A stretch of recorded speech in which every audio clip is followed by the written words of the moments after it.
Sahabat Shalom, Bapak Yahweh memberkati saudara sekalian. Pagi ini saya akan menyampaikan satu materi yang masih ada kaitannya dengan teknik hukum Law of Attraction.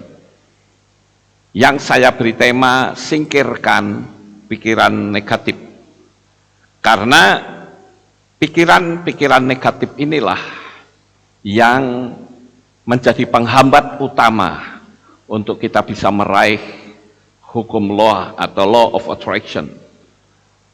Ada banyak sekali yang kita sudah pahami tentang hal-hal yang bersifat negatif. Saya memberikan contoh, yaitu tentang kekecewaan, kepahitan hati, kemarahan, kedengkian, keraguan, dan pencipta-pencipta kegagalan yang lainnya. Nah, saya rasa kita semua sudah paham tentang apa itu energi negatif. Tetapi seringkali kita mengalami kegagalan untuk menyingkirkan energi negatif itu sendiri. Seringkali ketika kita mau melakukan sesuatu, terkadang pikiran negatif itu datang dari diri kita sendiri dengan berkata, apa gunanya kita mencoba? Toh nanti hasilnya juga sama juga, kita gagal. Nah, itu juga salah satu dari pikiran negatif. Saya seringkali mengamati, saudara, bagaimana kehidupan berinteraksi dengan orang lain. Itu saya kadang melihat dari saudara punya pembantu rumah tangga. Ada orang yang punya pembantu rumah tangga itu gonta-ganti terus, saudara.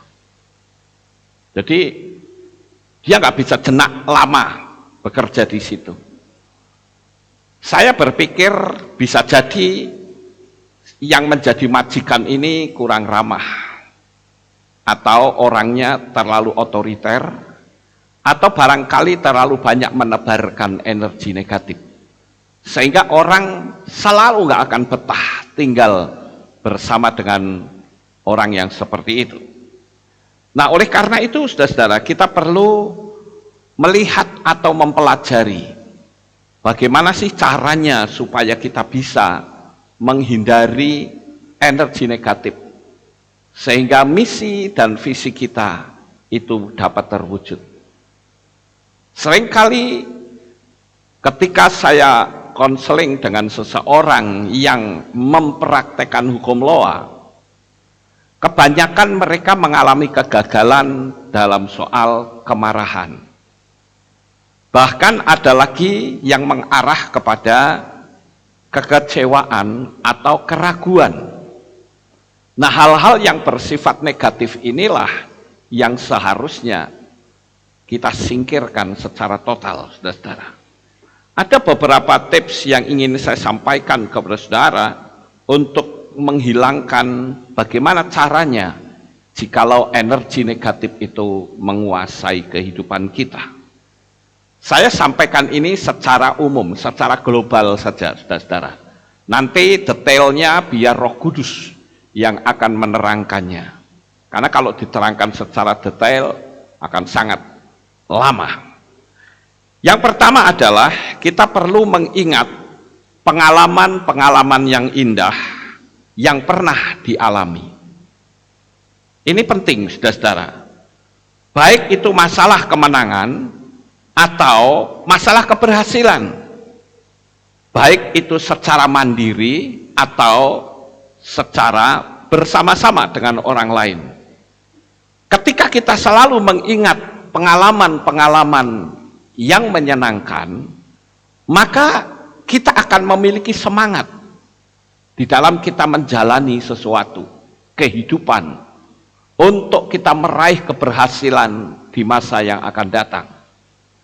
Tetapi sebaliknya, kalau yang kita ingat itu adalah kegagalan, kekecewaan, maka saya menyebut dengan istilah itu traumatis. Pikiran yang diwarnai dengan trauma-trauma tertentu yang membuat kehidupan manusia itu tidak akan pernah maju. Nah, oleh karena itu di poin yang pertama kita perlu mencoba untuk melihat atau merefleksi ke dalam diri kita sendiri. Bukan keluar tapi ke dalam. Buatlah sebuah pertanyaan. Saya ini memikirkan hal-hal yang baik atau hal-hal yang buruk? Kalau yang dipikirkan itu hal-hal yang buruk, akan banyak sekali akibatnya, termasuk rasa takut, rasa cemas, rasa khawatir. Begitu juga ketika kita memikirkan hal-hal yang buruk atas orang lain, itu pun juga akan sama, saudara-saudara. Bahkan saya katakan mungkin kita sulit untuk berinteraksi dengan orang lain. Yang ada justru sebaliknya, kita akan tinggal di rumah, tidak akan berinteraksi dengan orang lain. Dan kalau saya mempelajari hal ini, apalagi kalau sudah orang tersebut pikirannya diwarnai dengan kecurigaan yang berlebihan, itu mengarah kepada kejiwaan. Di ilmu jiwa itu ada yang namanya skizofrenia paranoid. Itu adalah orang yang memiliki kecurigaan yang sangat dalam. Ketika seseorang sedang berbincang-bincang, dia berpikir, wah, jangan-jangan orang itu sedang membicarakan saya. Nah, itu kecurigaan, saudara-saudara. Apapun dicurigai. Nah, orang-orang yang seperti ini sebetulnya sudah masuk ke kategori kejiwaan. Dan kalau itu tidak segera dibenahi, tidak segera diselesaikan, dan akan menambah besar, maka orang ini akan berurusan dengan rumah sakit 2 bola. Atau rumah sakit jiwa. Di Magelang kan ada rumah sakit jiwa yang depannya ada bola besar. Nah, itu saya nyebutnya rumah sakit 2 bola. Jadi kita perlu menyelesaikan masalah yang pertama adalah berpikir hal-hal yang positif. Apa-apa yang pernah kita dapatkan dari sebuah kemenangan, itu yang selalu kita taruh di dalam pikiran kita. Kita melihat kebaikan-kebaikan orang, bukan keburukan orang. Nah, ini yang penting Bapak Ibu. Karena hukum Loa tidak akan pernah bisa bekerja selama di dalam diri kita itu ada energi negatif. Dan energi negatif itu betul-betul menjadi penghambat yang luar biasa. Ini tips yang pertama. Kemudian yang kedua adalah, ingatlah bahwa ucapan kita itu adalah mencipta. Oleh karena itu jangan membatasi diri dengan ucapan, aku nggak mampu. Besok pasti aku jatuh miskin. Saya akhir-akhir ini sering mendengar orang yang memvonis diri. Ketika ada sesuatu kegagalan yang muncul, langsung mulutnya mengucapkan kata-kata penciptaan yang menghancurkan diri sendiri. Coba kita pernah nggak kita melakukan ucapan-ucapan yang seperti itu?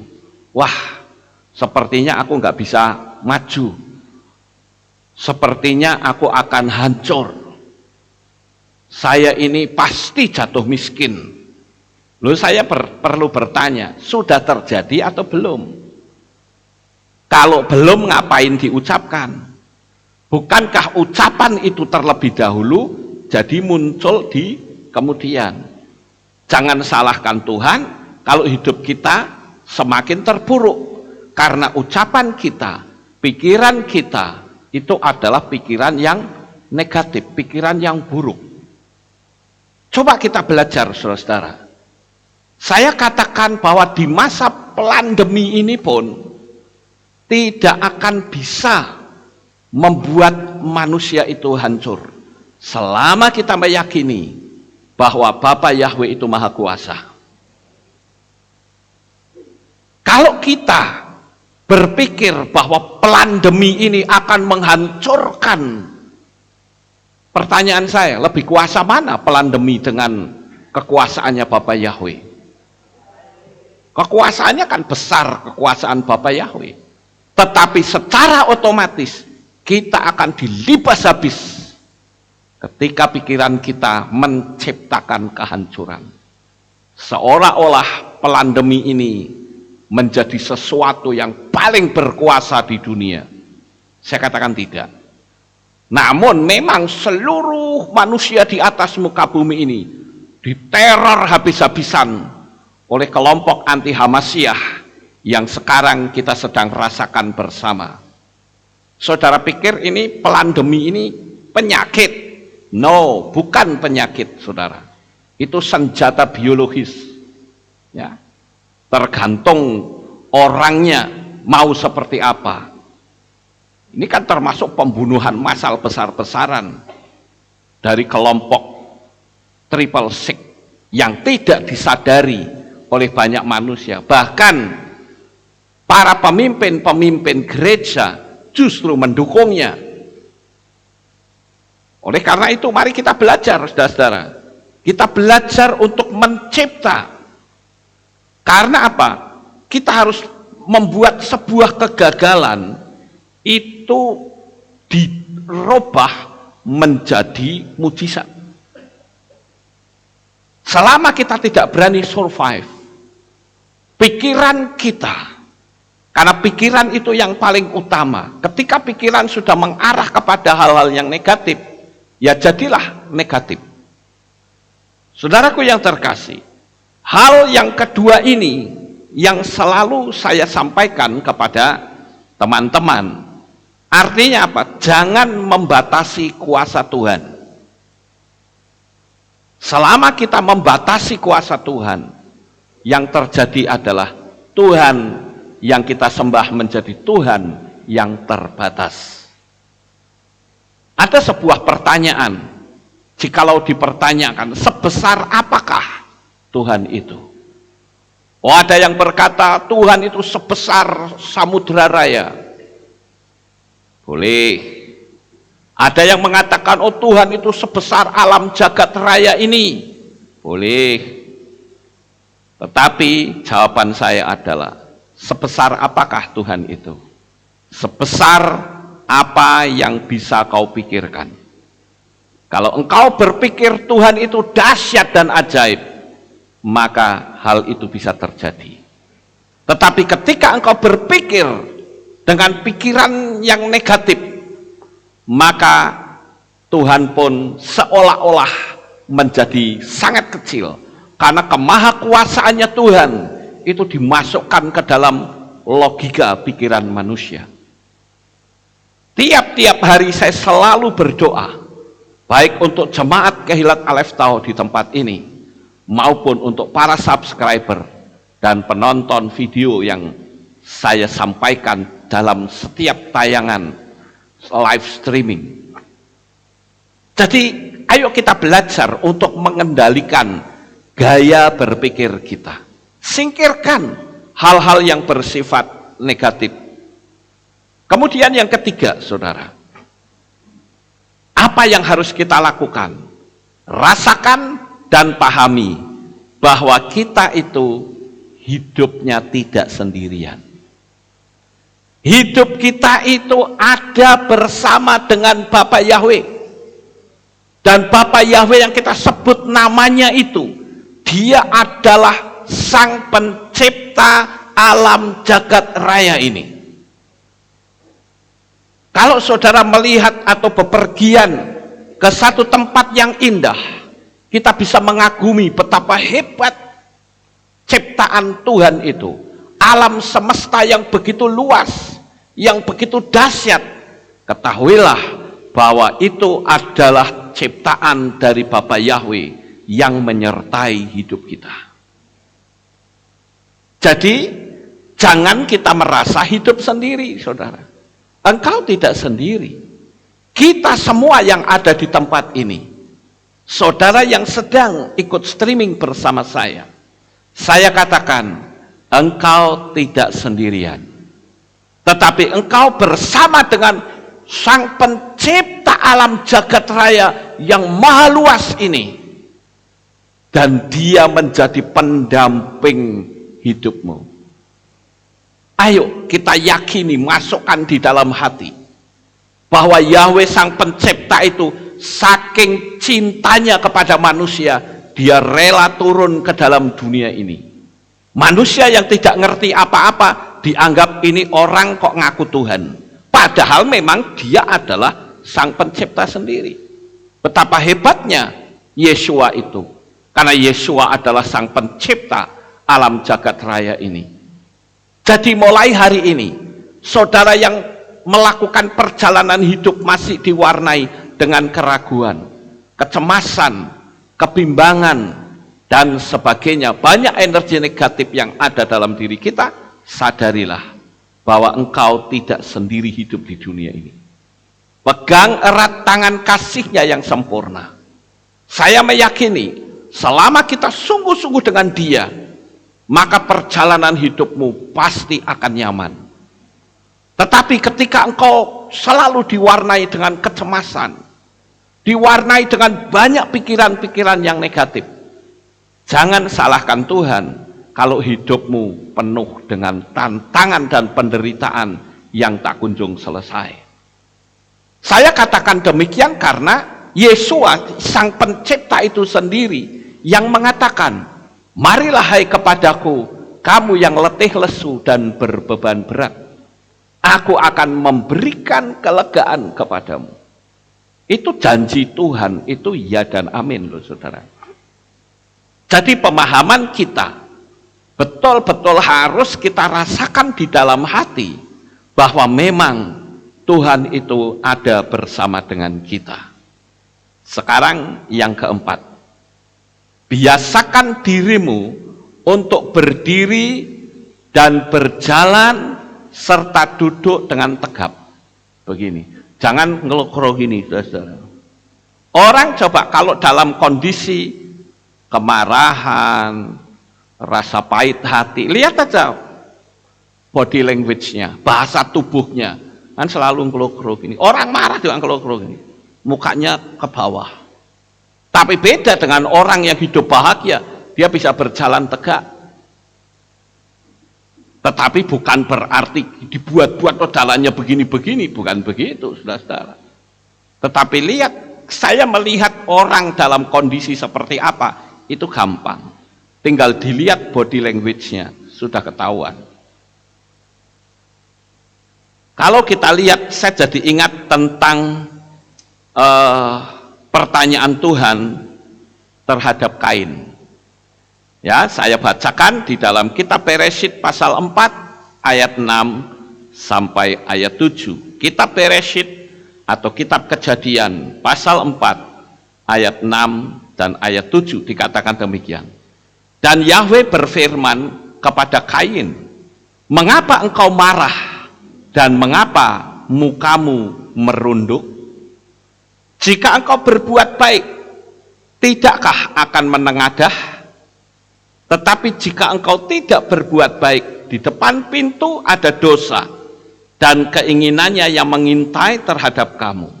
Tetapi engkau harus berkuasa atasnya. Dari ayat ini sudah jelas, saudara. Ketika Kain itu pikirannya tidak baik, itu wajahnya tidak akan bisa melihat ke atas, tetapi selalu merunduk.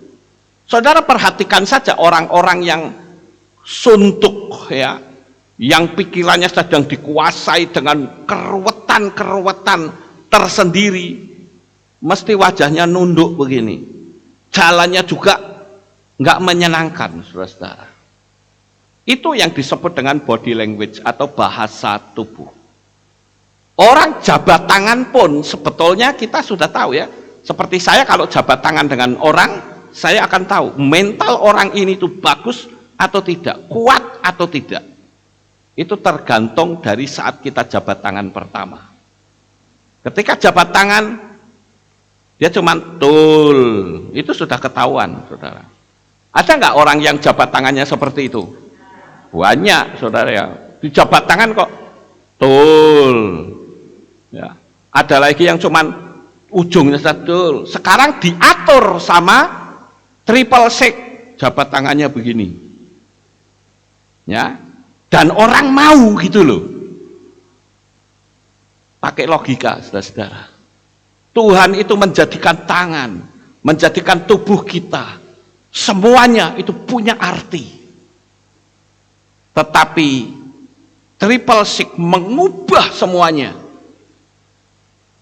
sehingga orang disuruh mengikuti aturan daripadanya, aturan-aturan yang konyol, dan orang mau saja seperti itu. Bapak Ibu Saudara yang terkasih, kalau kita melakukan perbuatan baik, coba saudara perhatikan apa yang bisa kita lakukan. Kita melihat orang lain senyum saja, itu sudah sukacita, ikut senang kita. Body language itu tidak bisa dibohongi, saudara. Bahkan kalau orang itu peka, kita berdekatan saja kita bisa tahu orang ini sedang ngapain jiwanya, kita bisa tahu. Saya sering alami seperti itu, saudara. Tapi saya selalu tutup mulut. Saya ngerti, oh ini energinya nggak baik ini, nggak nyaman, ketahuan. Cuman ya sudah, memang dia maunya seperti itulah. Nah oleh karena itu, saudara-saudara, kalau kita diberitahu oleh Tuhan melalui peristiwa Kain, ya, mengapa engkau marah, mengapa mukamu merunduk? Nggak ada orang marah jalannya gini, nggak ada, saudara. Mesti merunduk, auranya buruk, saudara-saudara. Kita lewat saja sudah tahu orang nggak beres ini, auranya buruk sekali. Jadi kita perlu pelajari, jangan salahkan Tuhan dan jangan salahkan hukum Loa kalau engkau gagal melakukannya. Karena ketika engkau mengangkat itu ke alam semesta, energimu tidak ada, nggak bisa mengangkat sampai ke level standar pun nggak nyampe, apalagi sampai level inspirasi nggak akan nyampe lagi, sangat tinggi, saudara.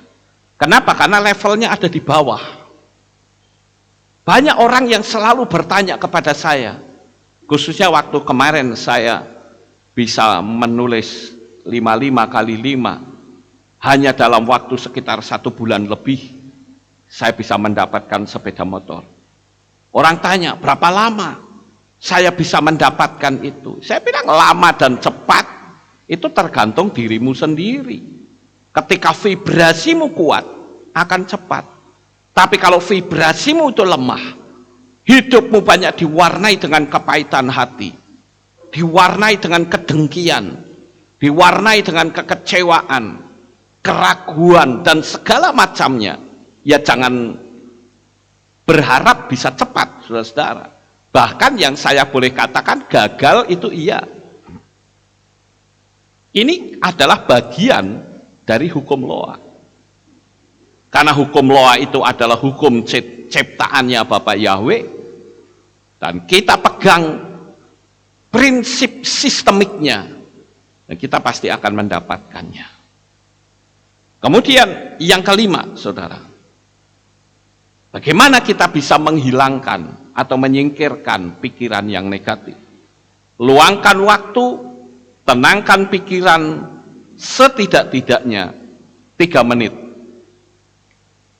Lalu saudara bisa tarik nafas yang panjang, tahan sebentar, hembuskan. Lalu di situ saudara menenangkan pikiran sambil mencari tahu penyebabnya. Kenapa aku bisa berpikiran negatif?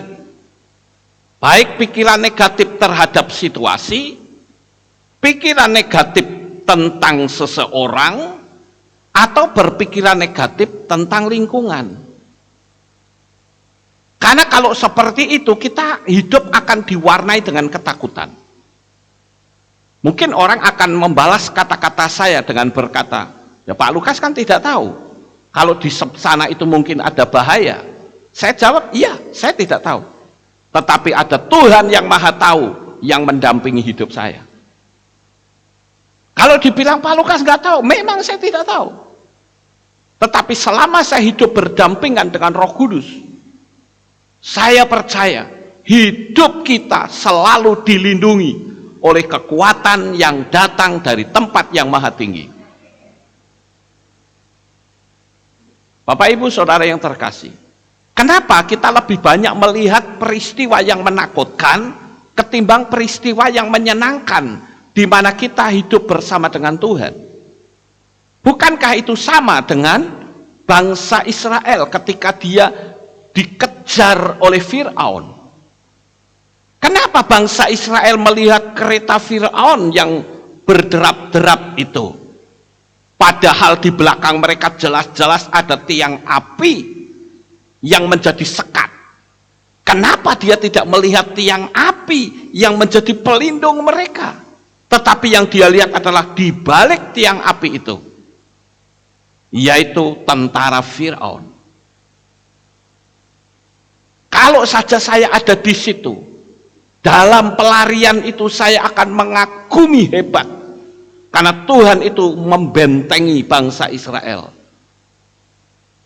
Orang-orang Mesir tidak akan pernah bisa menjamah tubuh mereka selama tiang api itu ada bersama mereka. Begitu juga kita. Saya punya keyakinan selama Roh Kudus ada bersama kita, selama Tuhan ada bersama kita, ayo kita lihat kebersamaan kita dengan Tuhan, bukan masalahnya yang besar. Karena semakin engkau berfokus pada masalah, masalahmu akan berubah menjadi raksasa. Tapi sebaliknya, ketika engkau fokus akan perlindungan dan kasih Tuhan yang selalu menyertai hidup kita, maka kekuasaan Tuhan menjadi semakin nyata dalam hidup kita. Ya bagaimana lagi, percaya Bapak Yahweh saja belum, ya itulah penyebabnya, saudara. Kita sebagai manusia hidup kita harus tahu bahwa selama ini kita menjadi orang percaya itu kita mengimani sesuatu yang salah. Karena yang kita sembah itu ternyata pribadi-pribadi yang bukan dari Israel.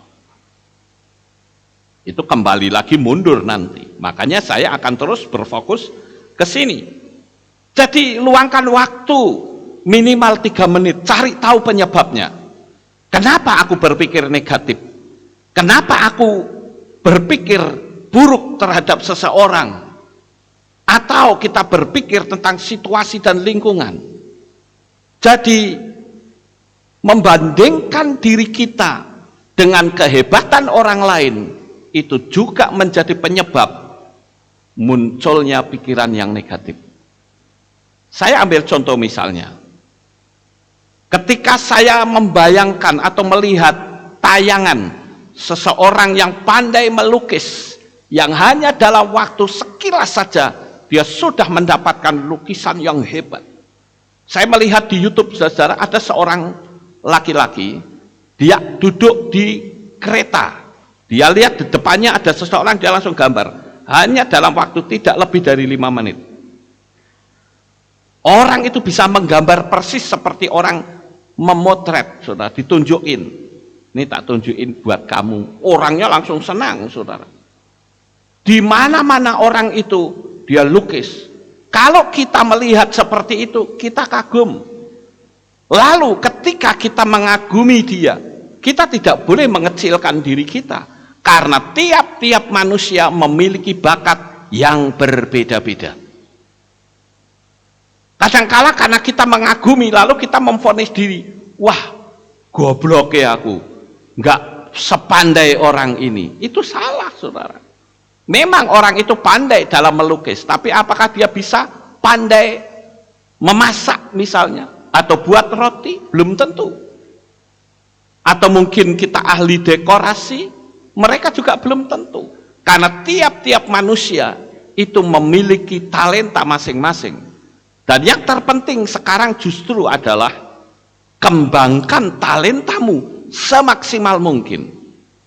Saya percaya ketika seseorang yang pandai melukis tadi bisa melukis dan memberikannya kepada orang yang dilukisnya, dia bukan instan seperti itu, tapi dia terus melatih diri sampai akhirnya berhasil. Jadi ayo coba saudara luangkan waktu hanya dalam 3 menit setiap hari. Tarik nafas yang panjang, tahan sebentar, hembuskan, lalu katakan, Tuhan kau hebat. Hari ini aku berjalan bersamamu, dan apa yang aku lakukan selalu engkau buat aku berhasil. Dan ketika kita membuat pernyataan seperti itu, secara tidak sadar kita sudah menubuatkan diri kita. Memang sebagian besar orang selalu mengatakan, kita hidup dalam dunia yang sangat sulit. Dan saya pun mengakui bahwa sekarang kita ada dalam masa kesulitan besar.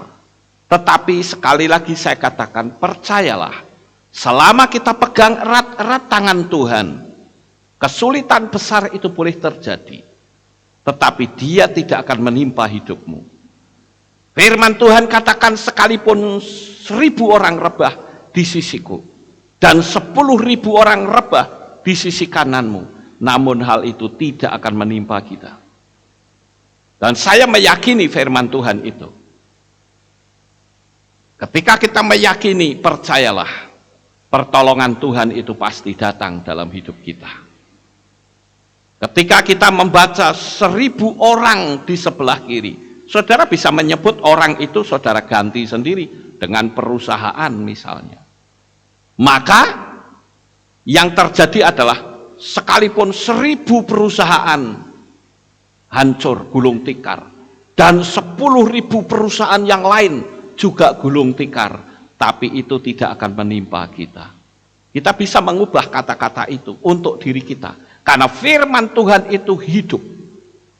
Yang terakhir, saudara-saudara, bagaimana cara kita menyingkirkan pikiran yang negatif? Ceritakanlah dengan orang-orang dekat yang bisa dipercaya. Ketika pikiran negatif itu muncul, saudara ceritakan, aku punya pikiran yang sangat negatif, tolong bantu aku, doakan aku. Ya. Supaya apa? Supaya pikiran negatif itu dihilangkan. Tapi kalau engkau ngendem sendiri pikiran itu, tanpa ada tempat curahan hati saudara, maka pikiran negatif itu akan semakin menebal dan semakin kuat. Dan dia akan mengambil seluruh eksistensi kehidupan saudara. Oleh karena itu saya katakan, jangan mengambil tindakan apapun saat kondisi pikiran dan hati sedang tidak stabil. Saudara pasti akan hancur. Lebih baik saudara berdiam diri, minta kekuatan baru dari Tuhan. Dan saudara bisa menghampiri teman-teman, sahabat yang dekat, yang bisa bantu saudara mendoakan. Dan saya percaya, doa itu akan mengubah hidup saudara. Dan saudara akan memiliki kehidupan yang lebih baik. Oleh karena itu, janganlah berteman dengan orang-orang yang mendatangkan energi negatif. Karena orang yang saudara ajak berteman atau bersahabat, maka dia itu hanya bisa menyalahkan, dia hanya bisa menghancurkan. Tetapi bertemanlah dengan orang-orang yang baik, yang selalu memberikan solusi dalam kesulitan yang saudara hadapi. Inilah cara-cara menyingkirkan pikiran yang negatif. Dan saya percaya ketika pola ini saudara bisa terapkan, lihatlah kehidupan saudara akan jauh lebih baik dari kehidupan yang saat ini. Sukses besar untuk saudara. Bapak Yahweh memberkati. Haleluya. Kita tunduk kepala dan kita akan berdoa. Kami mengucapkan terima kasih dan syukur kepadamu ya Bapa. Pada pagi ini kami bersama-sama telah mendengarkan firman-Mu. Biarlah apa yang kami dengar pada saat ini, kami boleh terapkan dalam hidup kami. Sehingga kehidupan kami akan terus meningkat, bukan semakin merosot. Karena kami percaya bahwa kami tidak sendiri, namun kami disertai oleh pemilik alam jagat raya ini. Terima kasih ya Tuhan, sertailah anak-anak-Mu, berkati mereka, lindungi mereka, kirim malaikat-malaikat-Mu dari keempat penjuru angin, supaya anak-anak Bapa Yahweh semua ada dalam perlindungan dan kasih yang sempurna. Bapa berkati umat-Mu yang ada di Kehilat Magelang ini, begitu juga dengan para subscriber yang saat ini sedang mengikuti kami. Diberkatilah mereka dengan berkat Bapak Yahweh yang sangat melimpah. Di dalam nama Adonai Yeshua HaMashiach, kami sudah berdoa, semua yang percaya berkata, amin, haleluya. Ada pengumuman? Oh, tidak ada. Baik, tidak ada pengumuman, kita akan akhiri. Saya mengundang jemaat Tuhan kita bangkit berdiri, kita tutup dalam doa. Terima kasih Bapak Yahweh. Selesai sudah ibadah kami dari awal, pertengahan sampai pada akhirnya. Sebentar lagi anak-anak-Mu akan kembali pulang ke rumah mereka masing-masing. Jaga, lindungi, peliharakan, pimpin mereka sampai di rumah dengan selamat. Pertemukan kembali pada jam-jam ibadah mendatang di dalam ikatan tali kasih-Mu. Terima kasih ya Tuhan, inilah doa syukur yang kami naikkan. Di dalam nama Adonai Yeshua HaMashiach, kami sudah berdoa. Mari kita angkat tangan kita dan kita akan menerima berkat Kohanim. Haleluya. Yevarechecha Yahweh wa yismereka.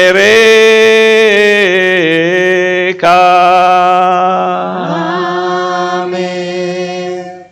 En yehirotso. Yair Yahweh panau eleka. Wihuneka.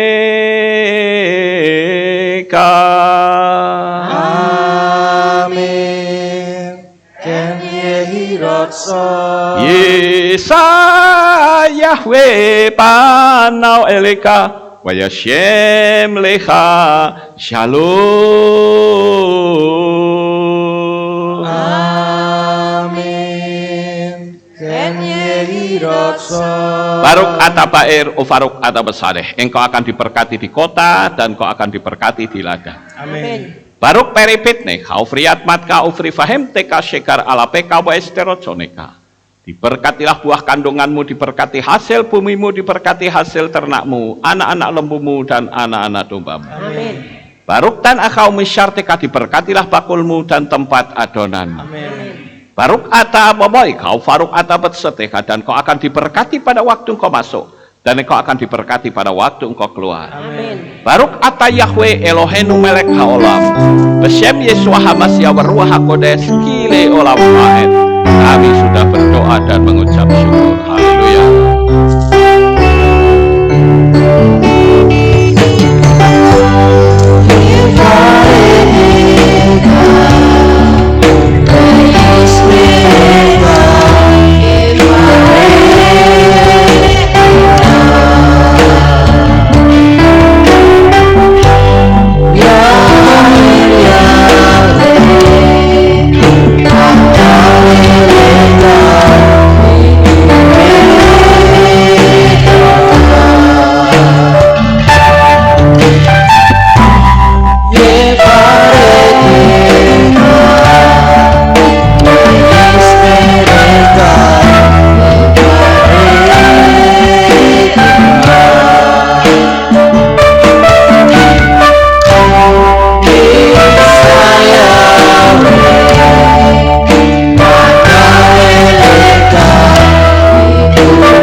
pujian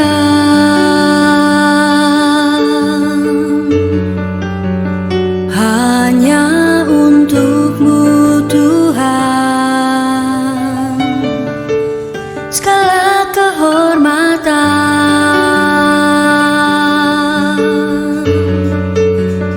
juga punya-Mu Tuhan. Dari puncak tertinggi sampai lembah terlandai, semua karya kasih cinta-Mu, sujud menyembah Sang Maha Pencipta. Hatiku menari disertai derai air mata memanggil nama-Mu, Yahweh Tuhan. Segala kemuliaan hanya bagi-Mu.